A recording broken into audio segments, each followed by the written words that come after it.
Hey, good morning. How are you? I'm getting ready to travel, or actually, I'm probably traveling already by the time this video goes up. I just wanted to share some vegan finds with you this week and also talk a little bit about food and ethical eating and some of the things that are not vegan that you might think are, and just, I don't know, hang out for a little bit with you. Thanks so much for tuning in to watch this vlog. I just had one of those good breakfast staples, avocado toast, and the bread is really small. One avocado made 3 pieces of bread, and they were really good. It's gluten-free bread too. Yeah, I do have an issue with gluten, and if you've been here a while, you know I try and eat clean and I try to eat healthy. But, lately, since I've been working so much, I've been eating a lot more processed or pre-made food, as we all do when we're short on time. So when I can, I like to cook from scratch.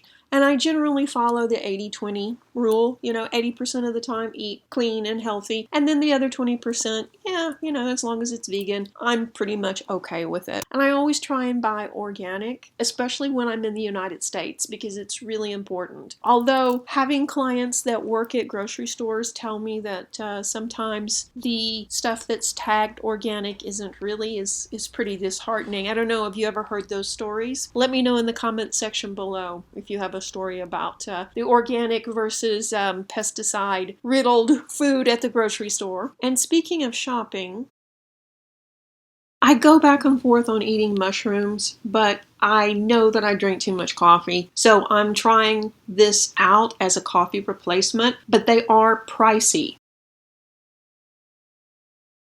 Although I did get a really good deal on Green Mountain K-Cup coffee pods. And of course, I did the research because the only place I've really ever seen Green Mountain, I think, is at the dollar store, which is, sometimes they have some really good brands and sometimes they have some knockoff brands. It's like, this is pretty shady, I did the research and this is what I found out. And the coffee is quite good too.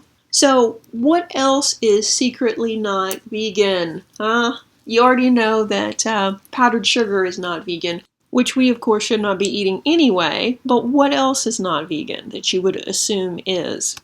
Yes, enjoy your fish paste with your beer and wine. That's, I don't know, disgusting, right? Okay, enough of this. I need to get going. I've got errands to run, and I need to get stuff in order so I can get on the road. Look, it's a disco party! Okay, you can tell I'm easily amused. Alright, so I just had the yard done, and they didn't sweep the sidewalk. I need to tend to that before I leave. Yeah, just one more thing.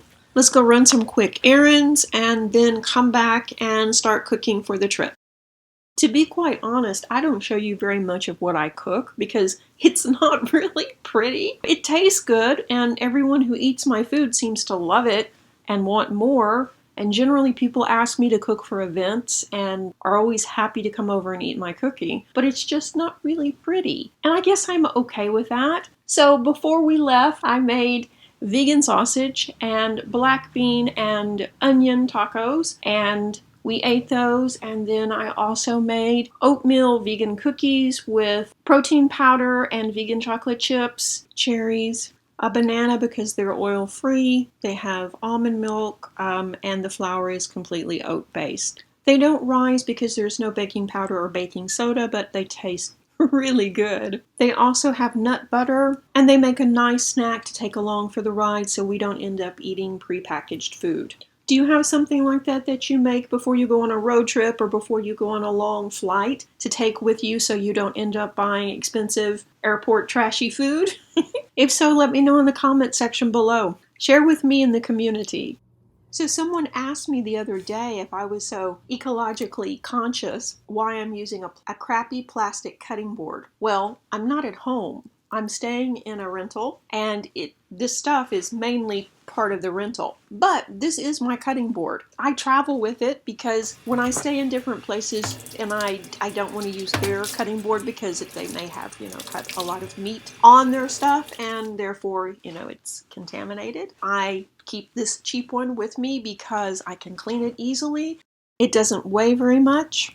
And also, if I lose it, it's not a big deal. So that's why I'm using this cheap one. Oh, and I was using the foil on the baking sheets instead of what I normally use, which is paper, for the same reason. I am coming back here, and when I return, I will buy some paper and maybe some other things for the house. This is a really nice place to stay, don't get me wrong. It's just, it's just those are quirks that mean something to me. So yeah, so that's why I'm using a plastic cutting board.